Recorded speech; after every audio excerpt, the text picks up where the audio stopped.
What is going on, everybody? Welcome into another episode. How's everybody doing out here today on this fantastic Friday afternoon?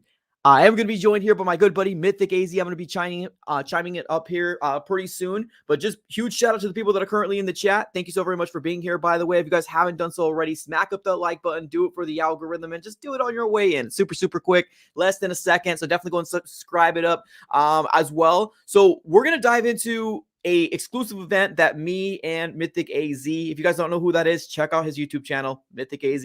Also a great content creator for the Arizona Cardinals. We're going to be bringing him here pretty soon. But we're going to be diving into our biggest takeaways pertaining to, our exclusive, I guess, event. It wasn't specifically for us, but it was for the potential season ticket holders out there that they're trying to sell season tickets at the bottom line. And I think that they came up with the idea of bringing JG and Monti Ossenfort together to kind of give us a insight of what 2024 is going to hold. So let's go ahead and bring up Mythic AZ. What's up, brother, man? How are you doing today? Man, I'm doing great. How are you? The event went well in my eyes. Obviously, there's one portion of it that we wish it was a little different, but regardless, the event was great. Got a lot of insight. I'm doing great today. How are you? Yeah, I'm good. Can't complain. Obviously, any chance we have to talk about our favorite team is a good thing, right? Because, it's been very, very dry here for Cardinals news.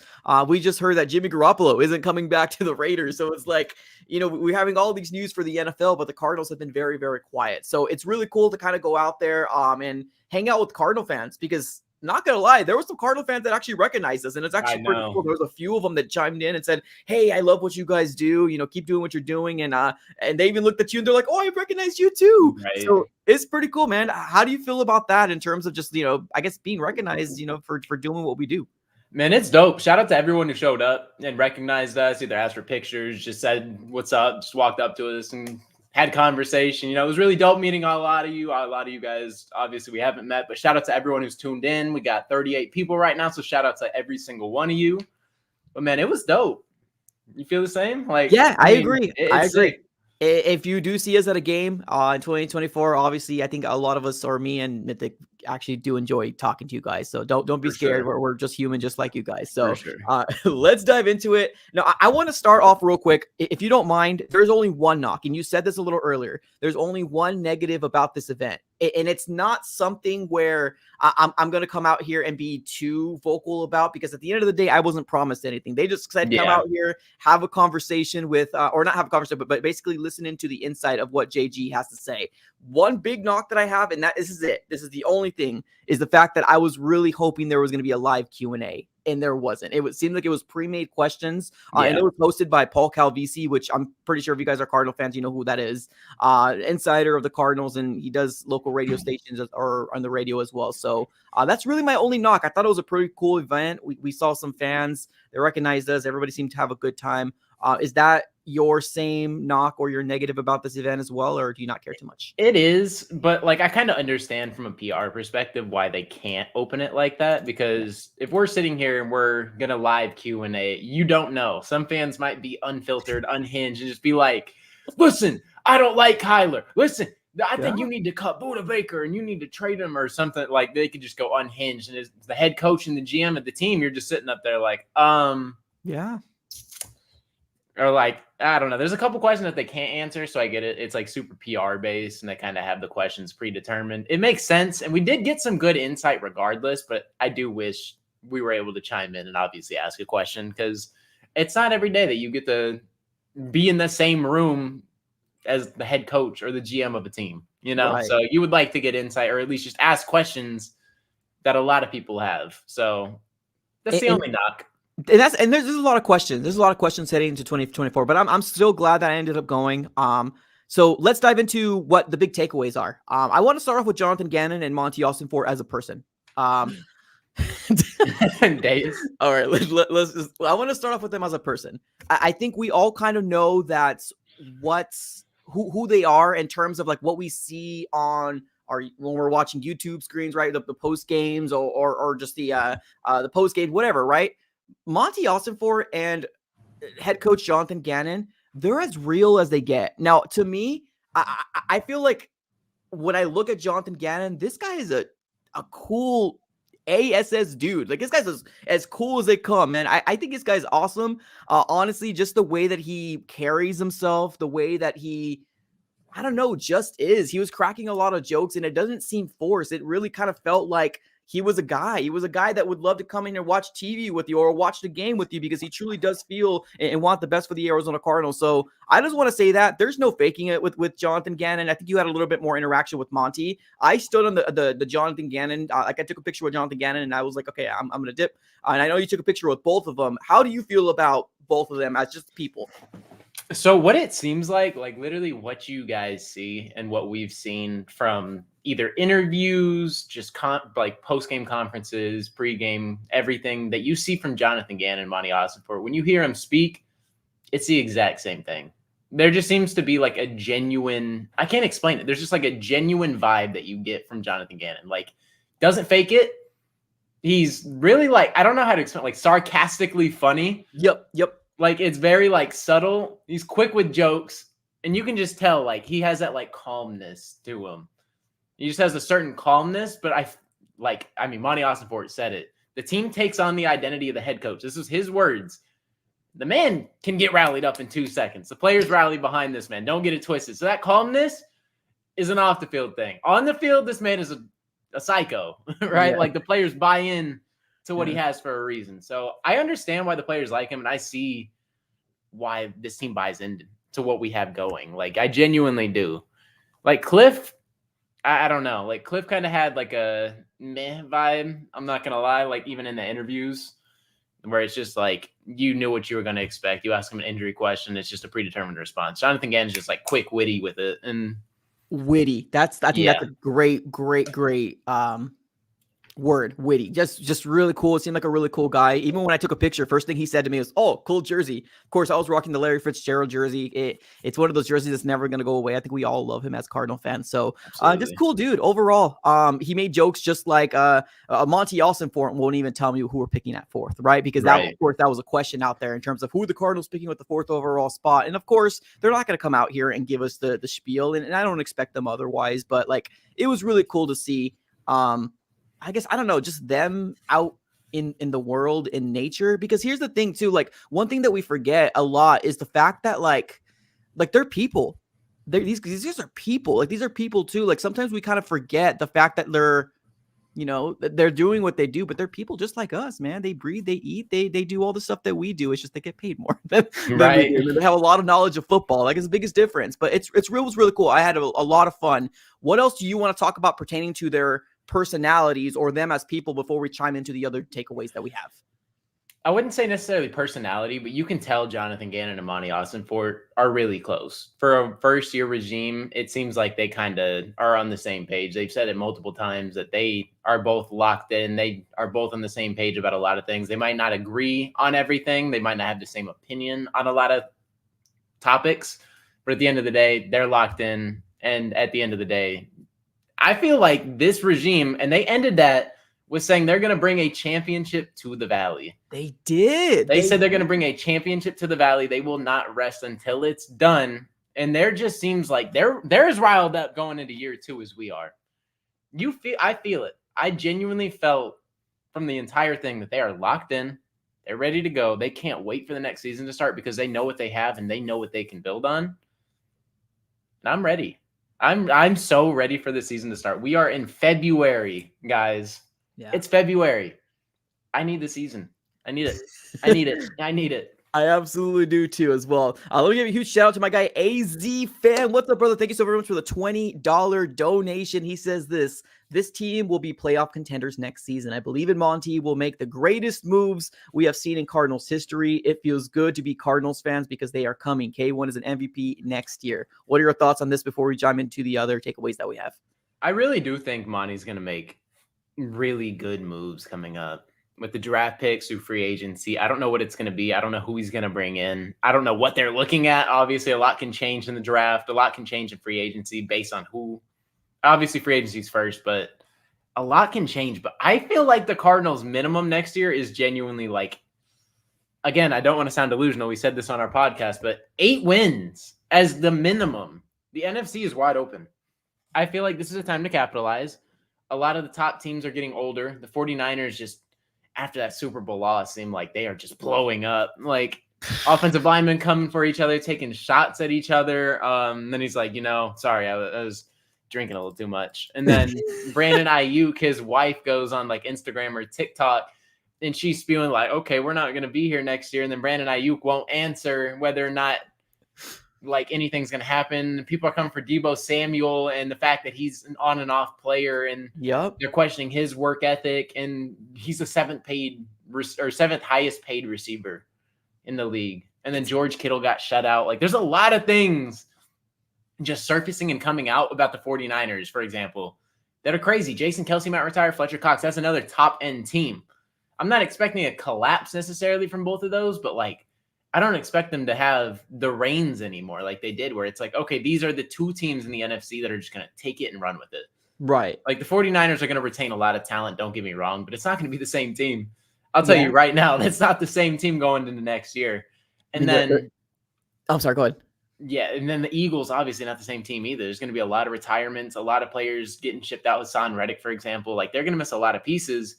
And I'm not saying they're not playoff contenders, but the Cardinals have a chance to sneak into this and kind of just turn it around a year or two with a quarterback that's healthy for all 16, 17 games, fingers crossed. But at the start of week 1, he should be healthy. So if we have a healthy Kyler Murray the entire season, there's no chance or no shot we should not be in the playoffs. I agree. All right, let's get it going here. Obviously, when everything in 49ers, you see their downfall, you see stuff, it makes us happy as Cardinals fans. So let's keep it going here. All right, a couple different things that I want to discuss here. Monti Ossenfort. He ended up talking about the type of players that he this draft, right? Obviously, I think more fans are excited about the draft, and let me know here in the chat if you guys agree with this, but more fans seem to be more excited about the draft than they do about free agency. Now, I do think that there's some Cardinal fans that are excited about both, and that's completely fine. But if you're going to have to give the choice to people or fans, I think most people would say the draft, and whether it's because of the draft capital that we have, whether it's because JG said it himself in this event that go do it again, right? You had a great draft class, but go do it again, right? Just the excitement of how much draft capital we have heading into 2024. A lot of people are excited about the draft, but listening to Monti Ossenfort in terms of what we are looking for in types of who's going to be a Cardinal, he said a lot of things that's kind of got me into like a question mark in my head. Now, I don't doubt that Marvin Harrison Jr. is probably in the top of his board. I don't doubt that he's probably somewhere in the top 3 of the draft board of the Arizona Cardinals, right? And if it isn't, that would be a little scary, but I don't doubt that he is. I guess one thing I want to say here is that the way that he was talking made it kind of seem like anything is on the table. And I mean, anything is on the table. The type of players they're looking for, obviously people that put the team first over them. We've heard that many times about Monti Ossenfort looking for the specific type of player. Now, I don't have a worry because when I hear about Marvin Harrison Jr., he seems to be an all pro, right? The guy that you want in your locker room because he is the son of a Hall of Famer, right? Marvin Harrison. So it seems like it kind of translated, but did you get that sense as well when you heard Monti speak that basically anything's on the table? I did. And it makes sense. You know what I'm saying? Like, why would you shut anything down? You don't know how the first 3 picks are going to go. What if Marvin Harrison gets taken off the board at number 3 to New England, or the Bears swap back with the Commanders and then they take Marvin Harrison at number 2 and the Commanders take Caleb Williams? Like, anything is possible.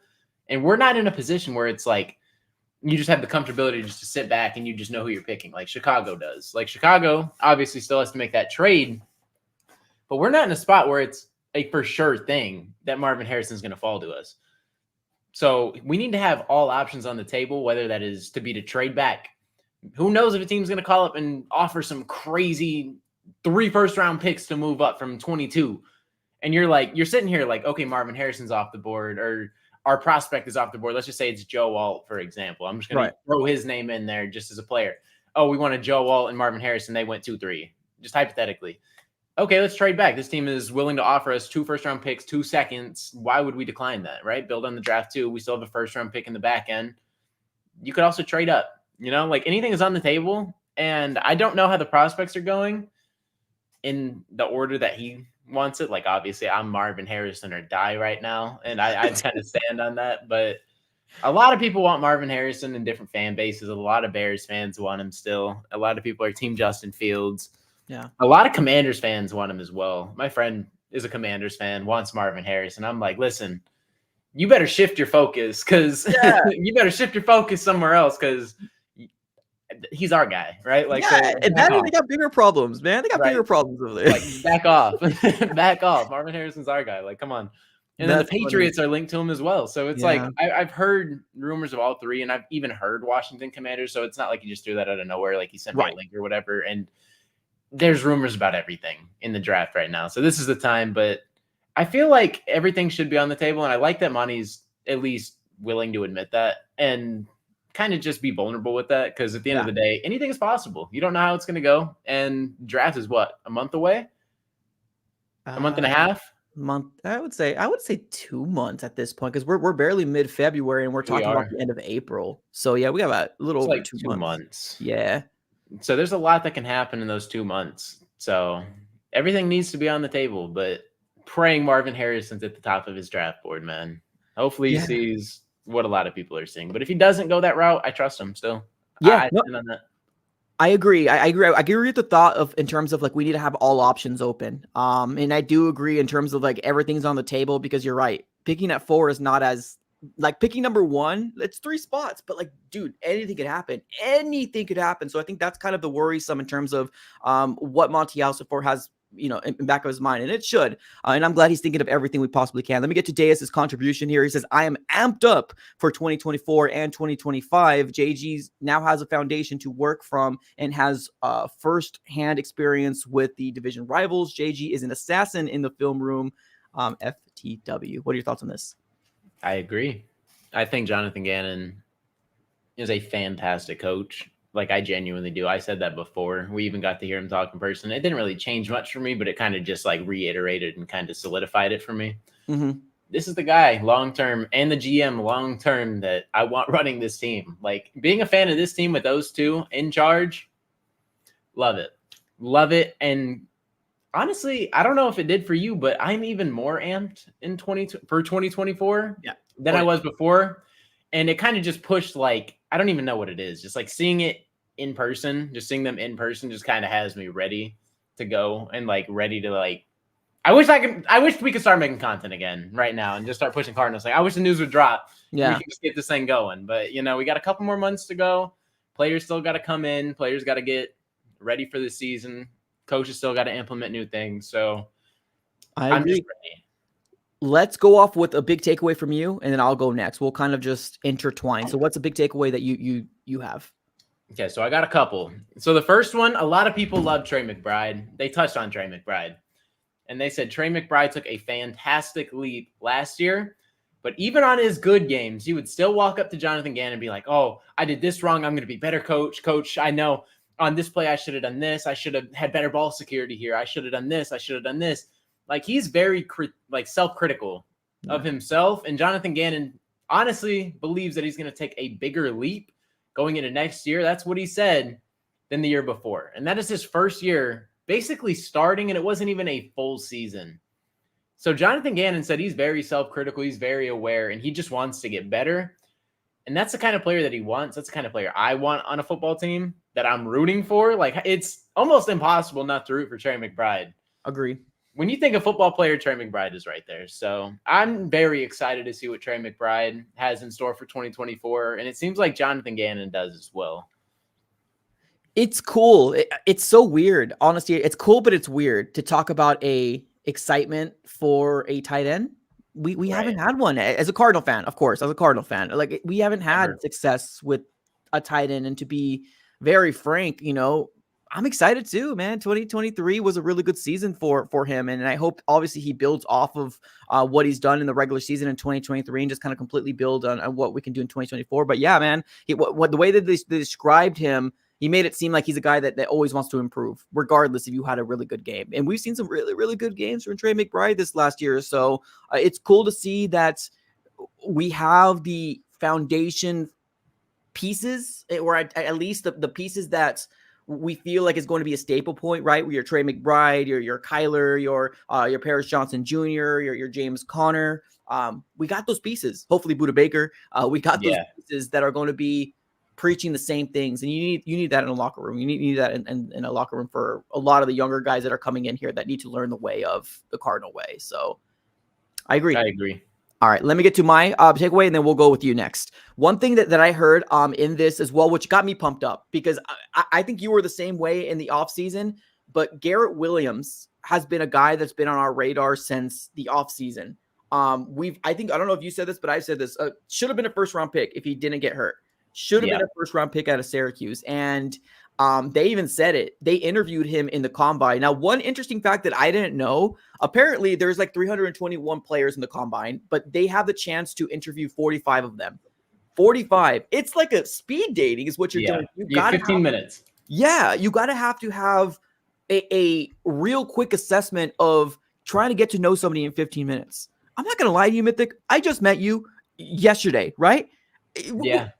What did we talked about surface level stuff, right? You got to get a commitment of a young player that's 21, 22 years old, right? In 15 minutes and make yourself an assessment, because you could say the athletics, you could have the body of a god. You could have the traits of, somebody great, but you don't know if this guy's an actual hard worker. You don't know that. Yep. So that's crazy to me, but it also kind of puts into perspective, like, damn, you really got to nail these right. And Monti did such a good job last year, such a damn good job. So I'm really excited about that. But hearing that they automatically knew, I think Garrett Williams was one of the last of their interviews, if not the last one. It was the very last one. It was like 10:15. They said they were like ready just to get it over with. And they were just relaxed, like, oh my gosh, let's get it over with. And then as soon as Garrett Williams walked in the room, they started talking a little bit. Jonathan Gannon was like, hold on, let me sit up. Like, we got something here. Yeah, they're like, he's going to be a Cardinal. That's so freaking cool, dude. It's so cool. I mean, obviously in the third round, the injury was something that a lot of teams were scared of, but I'm so glad the Cardinals took a chance, because I have a lot of faith in Garrett Williams as well. Didn't have the best rookie year, but he's been hurt, right? He was hurt. He's battling an injury. He got an interception, which a lot of cornerbacks didn't in our team, so we'll take it. Let me get to this contribution, and then we'll go with the takeaway from you. BBH says, I say we get a true number one on free agency. That way we can break up. Let's see here. Okay. Can you break up because Marvin Harrison isn't garbage, guaranteed nothing. What do y'all think? Can you read that? I think he just wants a true wide receiver one, just in case Marvin Harrison Jr. doesn't pan out, if I had to guess. Okay. I don't know how I'm feeling about allocating money to wide receiver one. Like, if we do end up landing Marvin Harrison Jr. and that's the route we want to go, like, I don't even know. Like, I wouldn't be mad bringing Hollywood back, to be honest with you. Price tag, the price tag really does dictate whether or not Hollywood's back here. I truly believe that. I feel like if Hollywood is really ready to buy in and be an Arizona Cardinal, then it's going to have to be at a price he's probably not going to love, but like, how much of a discount are you willing to take to play with Kyler Murray, your college quarterback? And it seems like he does enjoy Arizona, but a lot of things point to him leaving. So I don't know, because I don't feel like he's going to get that payday here that he will with a team like Carolina or a team like whatever. And the opportunity in Carolina is a lot greater for him as well. Kind of like Christian Kirk to Jacksonville. Yeah. Like he took on a true wide receiver 1 role, didn't take the wide receiver 2, got paid a fat bag. Yeah. So I feel like he's gonna bounce, but I don't know.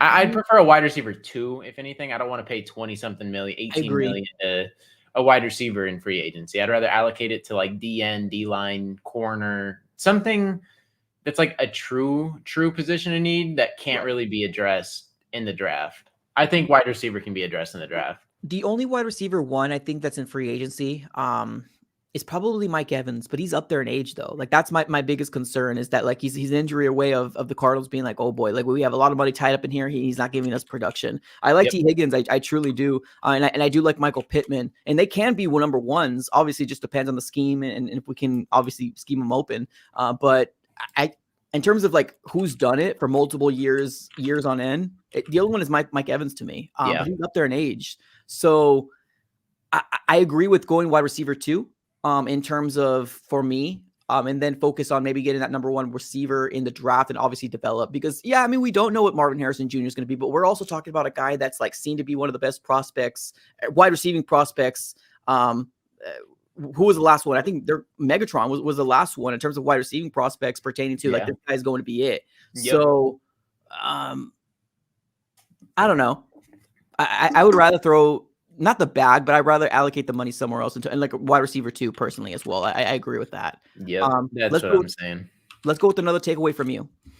Absolutely. So for all the people who are anti-Kyler, sorry to break it to you, but this new regime is all in, and that is their quarterback going forward. They addressed it. He's a franchise. He is the guy. So if you're not still sold on that, which for whatever reason, a lot of people I feel like are bought in now on Kyler and all the flashes that he showed last season, that he's going to be able to build on it, and he shows more maturity. I feel like he's that guy. I thought he was that guy even before the season started, and I was getting told that I'm insane. And Josh Dobbs was him, but we're not there anymore, man. So thank the Lord. But I mean, they were talking about it. I really do like Gannon's honesty too, and like vulnerability too. Like he's not afraid to talk about it. Like he wasn't afraid to talk about how weird it was, like going into this, like the interview process with Monti Ossenfort. He was talking about how Jonathan Gannon came in and he's like, okay, what kind of schemes are you going to run? Jonathan Gannon straight up told him, like, I don't know. I don't know yet. It's based on player personnel. We need to see what we have before we start assessing that and like actually building the playbooks and building the schemes. And he knew that Kyler is a very tricky quarterback to defend. And a lot of people, he said it's very difficult. He defended him, 3 times? On 3 different teams, or 2 different times on 2 different teams. It was Philly and some other team. Mm-hmm. He said you can't defend him like any other quarterback. But he came in here, implemented a scheme for a quarterback who wasn't going to be here for the first 10 weeks. And their first interaction, Kyler Murray, you're coming into a team where your franchise quarterback isn't healthy, is going through his first major injury in his life. Yeah. And you're trying to get him ramped up. So that's their first time basically meeting is when Kyler Murray has a torn ACL and he's rehabbing that. But he was able to see the work ethic. He was able to see him get back to that process. And Jonathan Gannon loves what he sees from Kyler Murray. And developing that playbook the entire time for someone who's not going to be here for the first 10 weeks has got to be such a weird thing. You're like, okay, we're running a team with Josh Dobbs right now, but this is going to be Kyler Murray. Like, we're going to run the same scheme, same everything. It's just going to be Kyler Murray under center. So you're trying to build an offense for that guy. But they reiterated it. He's the franchise. Yeah. But that's got to be weird. Like, that's got to be so strange. Yeah, no, it is. I mean, you don't have him for obviously the first several weeks of the season. And you know, now that I took a step back as well, just the different type of offense that he's running. He's never played like that. He's never played under center. He's never had to, you know, fix his footwork because all he knew was in shotgun. And I think honestly, like, one of the biggest knocks on Kyler, and I can't speak for everybody, but I guess for me, you know, short of the injury, but that's something he can't control. Something he can control is his attitude, right, on the sidelines. Yeah. And this year, he's taken a drastic, and I've talked to several people that were in this event, and everybody said the exact same thing. Just the maturity level of what we've seen from Kyler from, you know, the several years we've seen before compared to this year, it almost seemed night and day. And do we attribute that to Monti and JG? Yeah, right. Obviously, right. Or maybe him just maturing, or maybe obviously not taking, you know, football for granted. Obviously, with that big injury, it really kind of makes your mind start thinking, and he probably knows he's got to start honing in now. So it's a good feeling to know that you have a guy that we're familiar with. heading into the next year. So no more question marks there. I'm glad we don't have to worry about that. We'll just worry about building a team around him for sure. Man, I'm excited. Agreed. Let me get to this contribution. My guy BBH is my fault. I meant there's no guarantee we'll get Marvin Harrison Jr. basically in the draft. I don't know what will happen with the text. I'll go Michael Pittman. So he wants Michael Pittman as a true number one, just because I think he's trying to play safe if we don't get Marvin Harrison Jr., which is fair. I mean, we just talked about it earlier today that like we don't know. We don't know what's going to happen with the three teams behind, or if anybody's going to trade up. We don't know. So I agree. Let's keep it going here. Let me go with, I got a couple more, and I think you have one more. So let me speak one here, and then I'll give you the next one. So Jonathan Gannon is excited about 2024. Obviously, I think I labeled that the title of this video. And I think he's got a lot of reasons to be excited about 2024. And he said it himself. You can't look at the record and say you're excited. And I think that's definitely something that he's aware of. Yeah. But one thing that I want to mention is the fact that, like, if he says the locker room's bought in, the locker room's bought in, man. Like, it's just, people were excited about it. The physicality that was put on display when the Cardinals probably had no business in competing with some of these teams that they were playing and beat, right? Like the Steelers were probably one of the best ones. I guess you could throw the Cowboys in there as well, but we all know kind of Cowboys are a little fraudish, but like Philadelphia too. Yeah. They brought that up multiple times too. It's crazy, man. So like, there's a lot to be excited about 2024. Just the way that these players have played, the way that these rookies have come in here and automatically put a staple point and a stamp on, this is the team, man. This is the team. We believe in Jonathan Gannon, and that's what you need. If you want to build a team and build a culture, you need to have a guy that's a leader and, preaching, you want to win a Super Bowl, this is what you got to do. And they're doing it. Everybody's taking it, man. The constructive criticism, everybody's taking it. Trey McBride, James Conner. We've heard, we all love James Conner, but, there was some things that he mentioned about watching film. Why didn't you finish that run, right? Why didn't you finish that run? And James Conner's like, yeah, you're right. I should finish that run. So it's crazy. Right. So I love it, man. I'm excited about 2024 too. So what are your thoughts on that? I am. And I do, speaking of the James Conner thing, there were pops. Monti Ossenfort brought up James Conner. Yeah, he started with Budda Baker. Yep. On the defensive side of the ball. And I'm not going to say anything, but Budda Baker might be a Cardinal for life. Like, he really might be. And if he's not, they'll honor it, but whatever. We still have to pay him. But they seem to be in love with the football player Budda Baker and James Conner on offense. It's kind of like the same thing back and forth, and that both of those players, like in the locker room, they hold each other accountable too. Like, oh yeah, you should have finished that run better. You should have done this better. It seems like there's a lot of accountability, and that's the word that Monti Ossenfort was using too, was accountability. These players aren't shy from taking that. Like, if they messed up, like, yeah, I didn't run as hard as I should have right there. I should have hit that lane instead. I just didn't have my eyes open. I wasn't able to hit that hole the way I wanted to. Okay, you need to run harder. Okay, will do. It's not like a back and forth like, oh, but he didn't block right there. Oh, the lane wasn't as open. Like, okay, I got you, coach. It seems like the relationship between the players and the coach is top tier. I think that's the vibe I'm getting from this team. You getting the same thing? Yeah, man. Honestly, this event only got me pumped up. Yeah, it got me pumped up. All right. I think you have one more takeaway, and I have one after you. You have one more? I do have one more. All right. This was kind of interesting, but I mean, it's also true at the end of the day. So Monti Ossenfort was talking about his rookie class, and Jonathan Gannon was basically praising Monti Ossenfort for it, right? Like, he's like, hey, we need you to do this again in 2024. Like, give me another rookie class just like this so we can keep building this thing, keep getting better. But then Jonathan Gannon's just sit back, slick. He's like, oh, also go ahead and tell him what you say to the rookies. And then he's like, oh, man, you're going to make me seem like an a-hole. And he's like, but it's the truth. He said, my job is to go in here, evaluate, and replace you. He's like, I don't want to replace you, but if I have to, I'm going to. Our goal is to get better. Our goal is to get better. I don't want to replace you, but if you give me a reason to replace you, then I'm going to replace you. He said, so don't give me a reason to replace you. And the players probably walked out of it like, damn, like, yo. But I mean, it's true, right? Like, his job is to sit there and make this team better. If you're not the upper echelon player that is going to help get this team to the right place, then you're either going to get replaced or you're going to take a back seat and roll. And that's what it is. So he's saying, come in here with your A game. come in here with the best you got. Don't let me replace you. But that's the truth. He's coming in here every single year, talent evaluation. That's his job. Like, as harsh as it is, his job is to talent evaluate and get better, bring in the best player possible through draft, free agency. And harsh reality, but that's the NFL, not for long. Not for a long league, yeah. I agree, dude. This is one of those things where I'm actually finally proud that we're Yes. constantly not complacent with what we have. I've said this multiple times. I can't judge Monty on last year. I can't. It's Yeah. too early. I truly did feel like his hands were tied in a lot of things, and we were picking up the pieces of what the last regime has done, right? Yeah. So this is when it actually starts, right here. This is when the not judgment, but like the what are we going to do, right? Like what is this team going to look like moving forward? Because I got the vibe from a lot of Cardinal fans that we want to win, man. We want to win. We get rebuild is inevitable. We get it's a thing. But to hear the offensive, or I'm sorry, the general manager Monti Ossenfort say, "My job is to replace you. Don't let me replace you," is really good because that sets culture. That sets accountability. That sets a precedent that we're not going to just settle for a name. We're not going to settle for a name, right? You got to consistently do it, man. Your job is to play football and excel in a high level. And I love it. I truly, truly love it. So yeah, that's how I feel about that.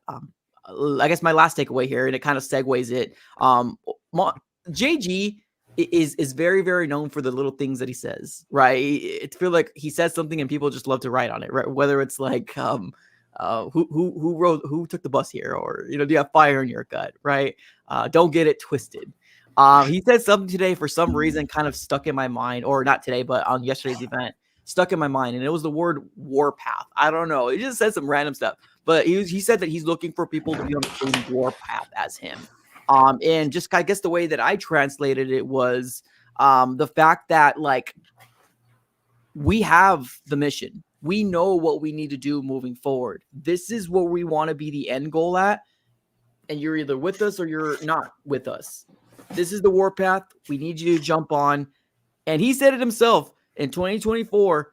This is where his job is on the line, or it matters. I'm terrible at praying, but that's what he said. This is where the job is on the line, or it matters. I think a lot of us believe that 2023 was kind of a wash, right? I think we both kind of agree with that.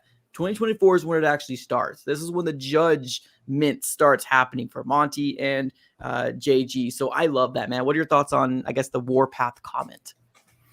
It just builds culture. It just shows that they're locked in and ready. Like, I don't like, oh man, the hype that you said is there. Like, I couldn't have imagined coming to this and just like being amped up. And then they start playing that video on the screen that you said they posted on Twitter. And you're watching it and they get me hyped up. And then they come in here and they talk. And it's just like, man, I'm ready. They got all these players locked in on this warpath. Just, I'm ready. Yeah. I just can't reiterate it enough. I wonder how the players are feeling. Like, I wish we can go inside the locker room and just see how just pregame goes, just like how locked in this team is, just going into a game, how they practice. Like, I don't know, man. There's a lot of things I wish I could see. Some might be scared because there's going to be a lot of turnover. I can definitely see there's going to be a lot of turnover in this team. It's going to look night and day. The core that we have, obviously, I think most of them are coming back. I heard you say Buddha is a Cardinal for life. I think we all hope that. I truly, truly do. I just need the Cardinals to make a decision on, are we going to extend him or give him? I fear the fact that he doesn't have guaranteed salary this year. He's got one more year in his contract in 2024. And being that he's got no guaranteed salary, for some reason, I fear that. Maybe I don't have to, but like, I hope so. I hope he's a Cardinal for life. I do too. But I think the core is coming back. I think we all believe in the same vision, which gets me super excited, super pumped up. But I think there's some people in this locker room that's probably fearful that they might not come back. So we'll see. Definitely. All right, man. Any last thoughts from you before we close up shop today? Man, I think that's it. Just a great event to go to. Great to just kind of hear them talk about it in person, kind of just get us ready for the 2024 season. I know it was a season ticket promotion thing, but like they got a lot of people on board. And from talking to other Cardinals fans there, there's just excitement that hasn't been there in a long time. Like I feel it. A lot of the fans are ready. Yeah. Not like past years where it's just ready for mediocrity. They're expecting a step next year. And I rightfully agree. so. I agree. Let me get to this comment here real quick. I'm ready for the season 2. I'm sick of being a loser. Sorry, season ticket holder.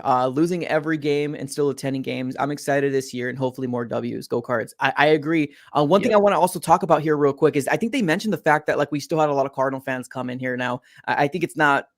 There was a lot of empty seats, but like compare it to what you had in the Carolina Panthers happen. Remember that picture that was kind of floating around the Twitter/X world where literally it was like a dead zone. We've never had it like that, which thankfully, but like they mentioned the fact that obviously they would love Cardinal fans to be in the seats. And I think that was the main focus in terms of what this event was, to try to drive those sales and try to get more season ticket holders on board. And I think it worked for me. I mean, it got me pumped up, but I still want to see what they do in free agency, right? Talk is cheap.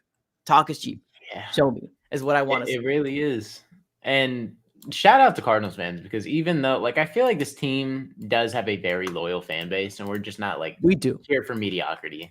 We're really not here for mediocrity. That's kind of what we've had to deal with ever since being fans. We have a couple years here, and then it's just back to rebuilding, and a couple years here, and then rebuilding.